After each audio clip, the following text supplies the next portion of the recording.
It's time for a cup of coffee with Will and Chris at Slumberland Furniture. From Slumberland Furniture in Osage Beach, here are your hosts, William Holtz and Chris Schneider. What's going on, Lake of the Ozarks? It's Wild Will. It's Uncle Chris. From Slumberland at the Lake, time for another cup of coffee. It's show number 125, and we're finally going to highlight a special hometown hero this week. This truly is one of your life heroes, right? Yeah, a great individual. We're going to talk about the voice of the Missouri Tigers, Mike Kelly. You guys probably didn't know just how special this guy was. Plus, did you see the huge catfish? I did see that. That was amazing, man. Massive. What would you do if you got something like that? You know what? I was so proud of what he did with it. I'm not sure I could do that, but that's cool. We'll tell you all about that. Plus, Lake of the Ozarks officially named the best lake water sports in the nation. We'll talk about that and some updates on some local news from the Osage Nation, the resolution of sport from the city of Lake Ozark. Did they say yes? Did they say no? Plus the Lakewood condos. Board of Aldermen, or not Board of Aldermen, but HOA for their condo, they're not really talking to anybody, so we're going to look at that and a whole lot more on this week's Cup of Coffee. But first, from Slumberland at the Lake, Daryl Cunningham. Hey everybody, Daryl Cunningham with Slumberland Furniture at the Lake. Starting this week is our 4th of July sale. You need to come check out all the great deals, huge discounts, every room of the house, some wonderful financing options. And don't forget, we deliver the entire lake area. Come check us out, Slumberland Furniture, where we're bringing happy home. All right, so as we get this week's show started, Chris, it's time for a Central Ozarks Medical Center hometown hero, and this one's pretty special. Yeah, for you, it really is, because this guy might be the main reason why you're here doing what you're doing right now. He's the voice of the Missouri Tigers, Mike Kelly, and he's been with the basketball team since 1990. He just celebrated his 34th season last year. He's been with the football team since 1994, and he has not missed a call in over 353 consecutive games. Wow. And counting. And he just celebrated last basketball season his 1,000th career basketball call for Mizzou. Wow. And he's not just dependable. He's not just there game after game, year after year, but he's really, really good. He's very talented. People love to listen to him. Yeah. He gets people fired up. He brings people on board the Mizzou bandwagon, and that's what you want in your play-by-play voice. Yeah, and he was inducted into the Missouri Sports Hall of Fame in 2017, and his first game he did for Mizzou basketball was in 1991, the year I was born. Who do you think it was with? Mizzou against somebody? Probably. No, the guy he called the game with. I have no idea. Joe Buck. Wow. He also has called games with Jack Buck for the St. Louis Cardinals. Wow. Bob Costas with Mizzou. Harry Carey, Kevin Harlan, Dan Deerdorf, John Sunvold, and Joe Buck. They've all called Missouri games over a radio signal with Mike Kelly over the years. Did you realize that? I did not know that. Some incredible names, and I grew up listening to him. Still to this day when Mizzou's on. You know I'm a diehard Mizzou fan. Your season tickets, football, basketball, all the away games I'll watch, but a lot of times I'll stay in my car and listen to Mike Kelly because I prefer to listen to the games. And so all of that to boot, great broadcaster. Not the real reason that I love Mike Kelly. I actually got to meet him when I was 17 years old, 16 years old at a Mizzou basketball game. I went up to him after the game, and he was very approachable. And the thing is, you see some pictures of him, he doesn't look like he sounds. The great ones never do, right? Never do. Yeah. And so when I first met him, it wasn't what I was expecting, and he was incredibly gracious. And he asked me about me, and I told him I one day wanted to be the voice of the Missouri Tigers or the Buffalo Bills or the Chicago Cubs. And he told me, he goes, well, let my girls get out of college first, you know. But he exchanged contact info with me and said, reach out to me, and I'll see what I can do. Wasn't long because I reached out to him in the very next football season. Mike Kelly invited little 18, 19-year-old William Holtz to a Tigers football game to be in the booth with him. Wow. So it was Furman, and I think it was 2009 was the year. Furman and Mizzou, and I got to be in the booth with him, and of course it was John Cadillac was the color commentator, legend. They call him the Mizzou legend. Got to be in the booth with them and kind of watch how everything happened. Got to meet that day Dan McLaughlin, who's the longtime voice of the Cardinals. Yep. He was doing the game for Fox Sports, and I loved him. I got a picture with him. And Mike invited me. I got to see the ins and outs and really see his craft. Sponsor reads, the way he preps, the way he uses a spotter. Really, really cool. And so that was a special experience. Well, fast forward to college days, and a lot of you know Will's had a long relationship with alcohol. I never started drinking until I was 21, and I was heavy drinking. And so I reached out to Mike Kelly with a text because I had noticed, seeing him at a setting, that he had had a beer, and I was like, okay, well, if you can have a professional life and be a great man and still have alcohol, I'm not seeing that. And so I just reached out to him. You would not believe, he told me he was going to call me that night at 7 o'clock. Wow. He did. Spent 53 minutes on the phone with me, talking to me about life, values, when you're young, the things that you learn then and how you use those to take the next step in your life. And he still didn't really know me, yet gave up an hour of his time to talk to William Holtz while he was in college, reaching out to him randomly, telling him I needed his advice. That's amazing, man. What a heart that guy must have. You think that's cool? Next instance with Mike Kelly was just a couple years ago. My high school librarian, her son, he's a great guy. He's legally blind, so he's never gotten to see a Tigers game, but he listens to every single Mizzou game, right? And basketball and football, just loves Mike Kelly. And so I texted Mike for his 16th birthday, and I said, hey, my buddy Thomas Limbach is celebrating his 16th birthday. He's your second biggest fan behind me, and would you maybe record a birthday message for him? How much would you charge me? He sent back the enunciation to make sure he had it right. 5 minutes later, had a 30 to 60-second video clip he texted me to share with the Limbach family. Just amazing, and every single time, and I'm super, childish. You saw it the other day with Coach Pinkel. I'm the fan in me never dies. But when I'm listening to the game and I get fired up from a big moment, there's a few signature calls that Mike has. In football, it's to the house. That's one that I use, and that's because of Mike Kelly. But for basketball, splashes at home or with a big three, bang, he says. And so I'll text him during the broadcast, bang, that was a big one, and he always texts back. Wow. Every single time. That is amazing. I make sure I try not to abuse that, But, and the cool thing was this last year, all of these instances with Mike Kelly, I got to introduce him to Unique. I got to meet his wife, Lori, and it was really a special reunion where God was so present because he made it all possible. And I thought growing up that I wanted to be like Mike Kelly because of his gifts, and he got to be around all these players. And I now know, at the age of 32, that the reason I still want to be like Mike Kelly is because the way he treats humans, the way he treats everybody in the room that he's locking eyes with, like they're the most important person, and the impact he's made on my life is everlasting. And, he is regarded in the industry as one of the great play-by-play guys, and not just for college sports, but for all sports, because he's done the NFL through Fox. He's done TV. He's done Kansas City Chiefs and Rams TV. He's done everything there is to do in broadcast, and he is still that same person. And that's why he's our Central Ozarks Medical Center hometown hero. Boy, and he deserves it too. And on top of all of that, he's very, very humble.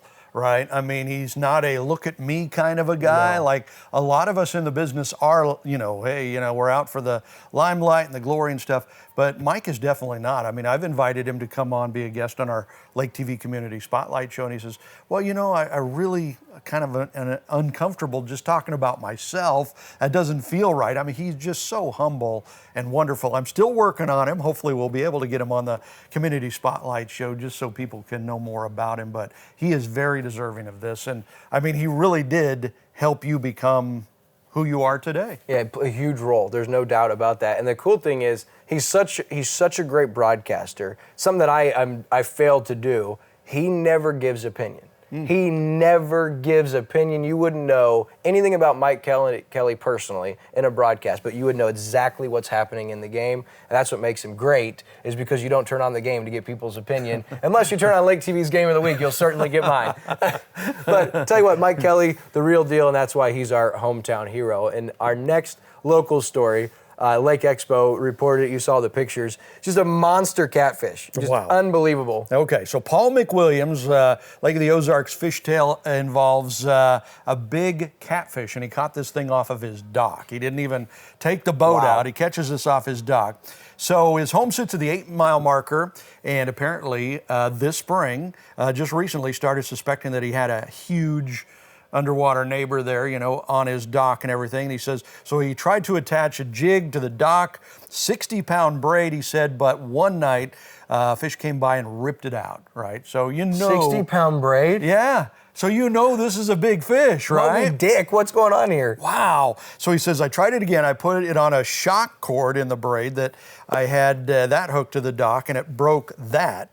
So he says, what the heck, I got to try something more. Rigged line jig McWilliams. He ended up catching a 10-pound catfish on this off his dock, right? And he says, okay, I thought that was that. And then his son-in-law goes down to the dock early in the morning. He says, he calls me up. He says, you got to get down here. I don't know what you got on here, but it's pulling the boat fender under the water, right? And so McWilliams says he went down to the dock. He helped his son-in-law pull the monster catfish so big that they couldn't even weigh it. How big is that? He says, I pulled it up, got the fish to where we could see it a little bit. He says, we're going to need a bigger net. Right?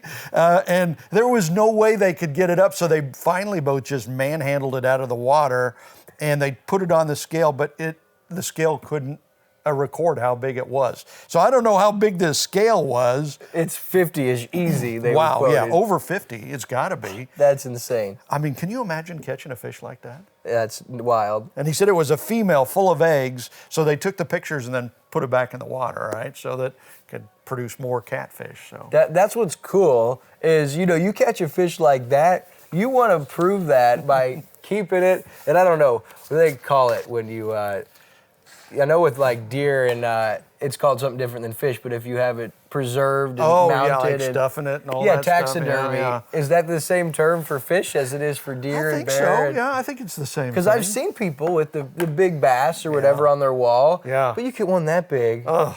Good for them, though. They threw it back, and so that thing can hopefully hatch just hundreds of those monsters for all of us to catch. By the way, I've been seeing a side note, like on social media. I don't know if you've seen any of these. There seems to be a challenge out there of eating fermented fish, right? It's really disgusting. And so they'll open up this fermented fish, and since it's fermented, sometimes it splashes on them, but they're gagging, and it's so gross. Don't make me. But I'm laughing so hard. It's so funny.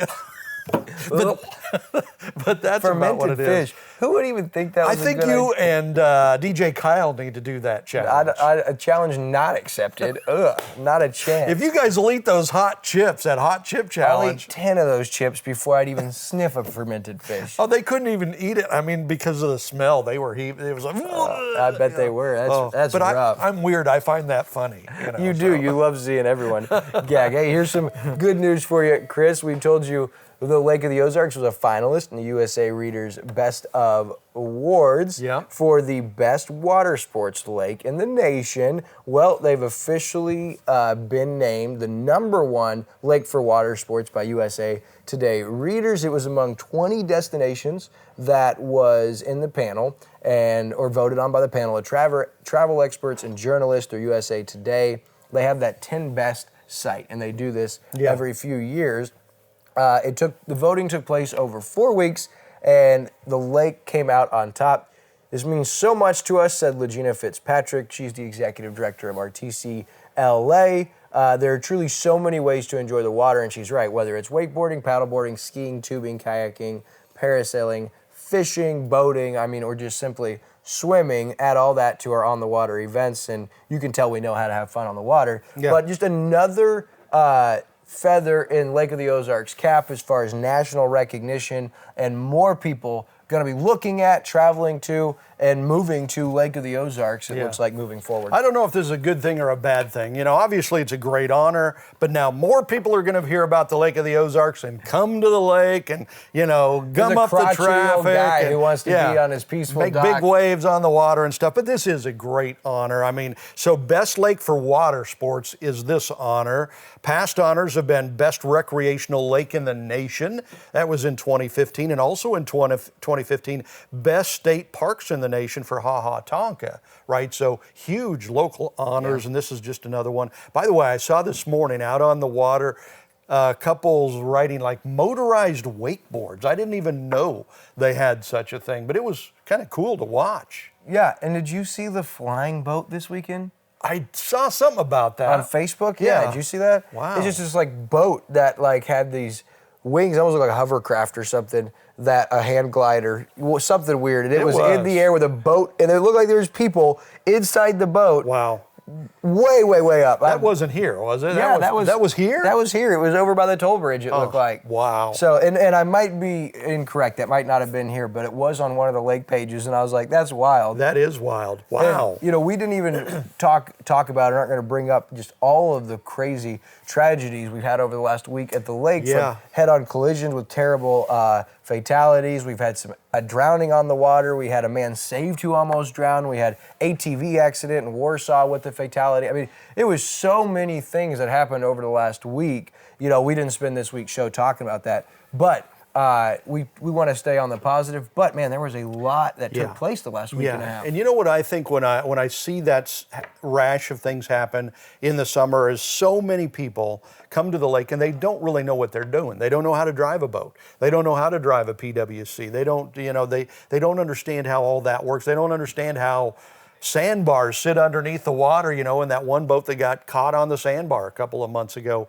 So I would ask you, if you're coming to the lake to have fun, great, but do a little bit of studying on how to drive a boat and, how to be safe on a PWC and stuff like that, because it could end up in tragedy, no doubt. And you know what I say too, is you could do all the studying that you want to, but you need to get out there and work with somebody. Because I'm not comfortable trying to put a boat into a slip or onto a lift or even maneuver, because not only do I not know the rules and the rite of passage on the water, but with those wakes and those waves and the way weather can change, there's unpredictable nature that no teaching is going to do. You really need hands-on training. Yeah. And so for a guy like me, during those busy weekends, I stay off the water. And you've lived at the lake all your life, and that's the case. And I know when I first became a boat owner and, had a lake house and stuff like that, I went online and did a lot of studying. You can do that at, the state of Missouri has a lot of ways to teach you how to boat, how to do that. Some of the stuff you just have to learn, like parking it, pulling into a slip and stuff like that. But I mean, there's a lot of people that rent boats and rent PWCs that have never driven a boat or a PWC before. So do a little bit of studying. I don't rent a boat or a PWC. I rent a captain, and I rent a good captain. And that's smart. It's like a well-oiled machine watching him back his tri-tune into a slip. Not really. No, not really. I was trying to give you some credit. We won't ask Mrs. Uncle C about your... Oh, yeah. She's got a shirt that says, "Forgive me for what I say," when he's parking the boat, I mean, because... That's fitting. Yeah, it is fitting. That's true. But, and you've done it enough. And even though it can still be scary and there can still be elements that make that challenging.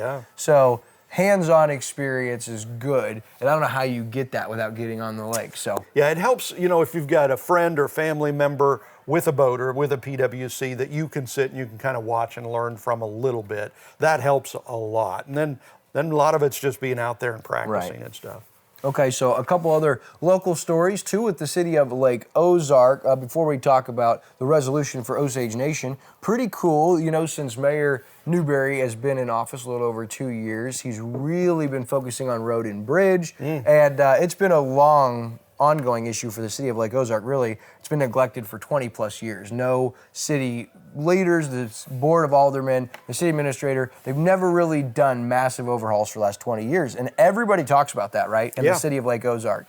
And so the board of aldermen, under the direction of Mayor Newberry, they decided to dedicate 100% of their ARPA money, which was about $360K, and then all of the new internet tax, which is about $200K plus annually. What that means is anyone in the city of Lake Ozark who buys something online, that sales tax that you now get charged, portion of that goes to the city of wherever that was purchased, and so that creates about $200,000 annually. So all of that's going to be paired with some of the income tax for the city, and they are actually in the engineering stage of replacement of Bagnell Dam Boulevard from School Road to J.B. Hooks, and Mayor Newberry believes that this project can start next year, and the funding will be there without borrowing, as it looks now. That's pretty huge. There were no grants available. Mayor Newberry sat with MoDOT, he sat with state legislators, and there were no grants available for a city that was in the bounds or was processed or looked like Lake Ozark. You have to have so many full-time residents, you have to have certain sizes, and for the city of Lake Ozark, there were no options. Right. So they dedicated some of these additional funds, and they believe with the general funds that they're going to be able to start this. The engineering process is being done, and so that's going to be something that is going to start hopefully by the end of this year and be something you see started by 2024. But you're talking about a massive project. Yeah, that's so cool. We live in such an interesting area where we have a bunch of small towns, and I think I was talking with one of the mayors about this. You know, I mean, your town's only so big. I mean, Lake Ozark's a small town, you know, and so is Osage Beach and Camdenton and Eldon and Versailles.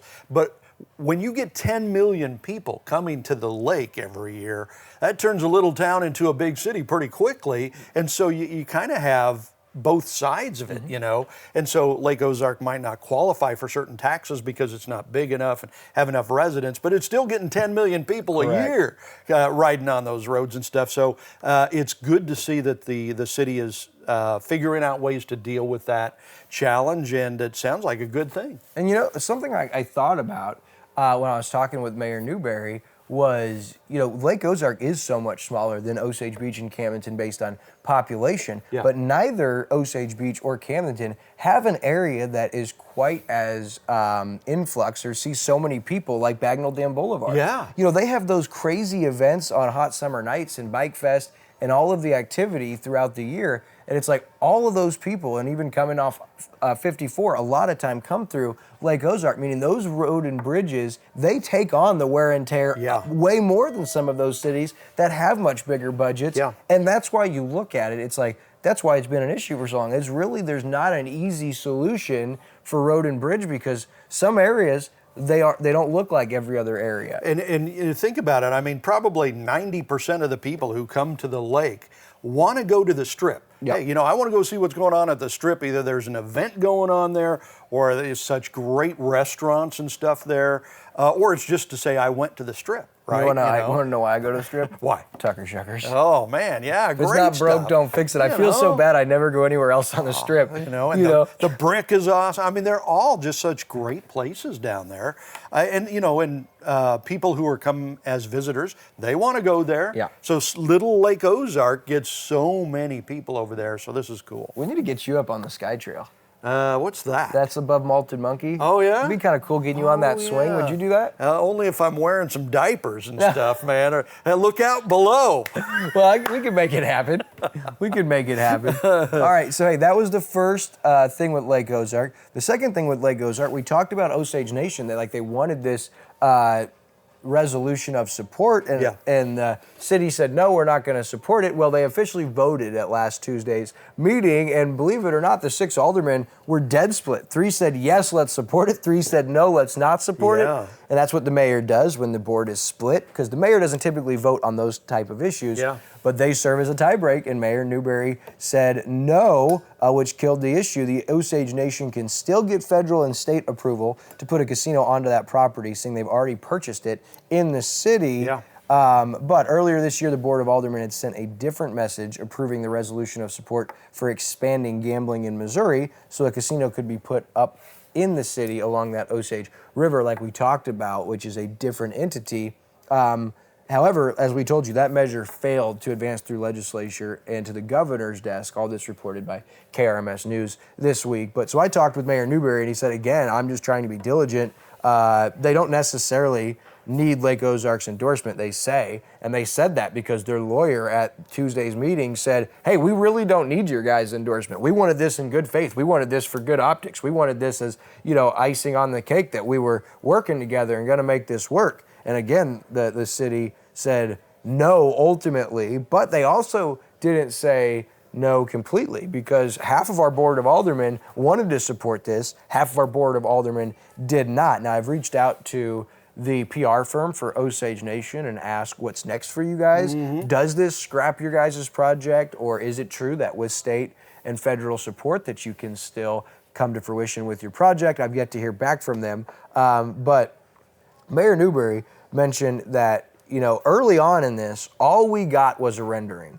He goes, since that moment, we've not gotten anything. He goes, there's not really even been an existing line of communication. We've seen pictures put in the papers, but that hasn't been us doing that. That's, you know, them sending those. They're like, we're still trying to figure out based on the budget they initially said in the pictures, how they're going to make that happen for that price. He's like, and there's been nothing since that moment. That's interesting. He goes, so there's also things where they weren't going to put in fuel stops, and you had seen some concerns from some local business owners who were in the fuel industry and said, hey, if they put on fuel stops on that property, there's going to be different taxes on that, and that is going to really change the game for me. Initially, they weren't going to. Now it looks like they might be, and so Mayor Newberry says they're just not really sure, and at this point, he does not feel good, and 3 of the Board of Aldermen do not feel good about moving forward on this. I will be interested to see if Osage Nation replies and what their next plan of action, because I'm telling you, the IRGA in Section 292, which that is the paper that they have to adhere to, the Osage Nation, for their sovereignty, but deep down in it, there's a section that literally says they have to have the support and blessing of all government entities within a 25-mile radius.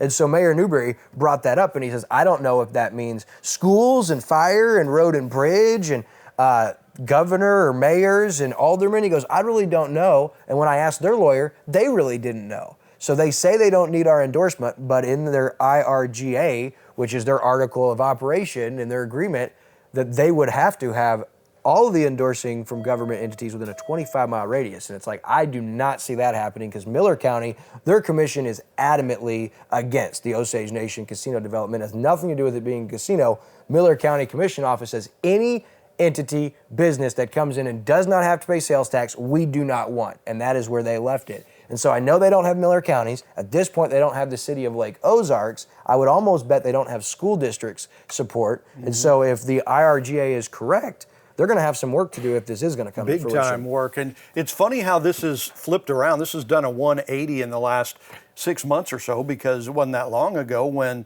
the city passed a resolution of support. But it seems like, if what we're hearing is true, the city is not getting any information from Osage Nation about what they're planning on doing there. And I applaud the city for not giving them a green light to do whatever they want to do without this information. I mean, you need to have that information. And Harrison Fry, the city administrator, says there was a lot of input from the public, which is greatness on your part. He said there was a crowd, folks on both sides saying vote yes on this, saying vote no on this, amend it to say the following, blah, blah, blah. So good for the community for stepping in and taking part in this. That's very good. It's not dead by any stretch of the imagination, but Osage Nation is going to have to step up and provide a whole lot of details and a whole lot of promises, like in the oil and gas thing, not to be stepping on other local business toes that might put them out of business. All those things are really important, not dead, but certainly not looking as good as it did 6 months ago. Yeah, and we'll be eager to hear back from the Osage Nation, and we'll keep you guys posted. Now, we are running close on time for this week's show, so I did want to update, everything that's going on with the Oasis at Lakeport and Osage Beach and that development. A lot of the focus had been on the Lakewood condo, but at this point, I'm still curious why the HOA's board for Lakewood condos is not replying to anybody. I can't get them to reply. They're not speaking to the deed owners. And, we saw that letter sent from Hush Blackwell, which is the legal team for Jeff Tegetthoff, and they say in that, listen, we have tried. We wanted to come to the annual meeting. We were not invited. We've tried to get a list together. So really, the pressure should, at this point in time, go on these 5 HOA board directors. Why are they staying silent at this point? Why will they not talk to the deed owners? Why will they not talk to the developer? Because they have to get a deal done. And I did find out, speaking with Mayor Harmison, even though this redevelopment plan has been approved, there's stipulations. If the developer does not get Lakewood condos handled by December 31st, they don't get the initial $58.3 million in TIF funding to start their parking garage and the redevelopment. And so the city is currently saying, listen, we're not going to be handling the back and forth of the selling of that. And they're claiming we did not give them an unfair advantage. That's why they said they had to have it done by the 31st and we're staying out of it. Yeah. And that is why we included the legal letter from their lawyer, because he said we shouldn't be answering questions from the deed owners. We protected them by giving them till the end of the year to get something done. And apparently Mayor Harmison says that the few deed owners they've heard from were elated to get a deal done with Tegetthoff, at least one that happened at a Board of Aldermen meeting who came and was ready to sell. So that's where that's at. My question is, where is the board for Lakewood condos. Why are they not talking? And that is who needs to feel some pressure at this point in time. Well, that does it, believe it or not, for Cup of Coffee this week. Wild Will, Uncle Chris, we'll see you guys next week.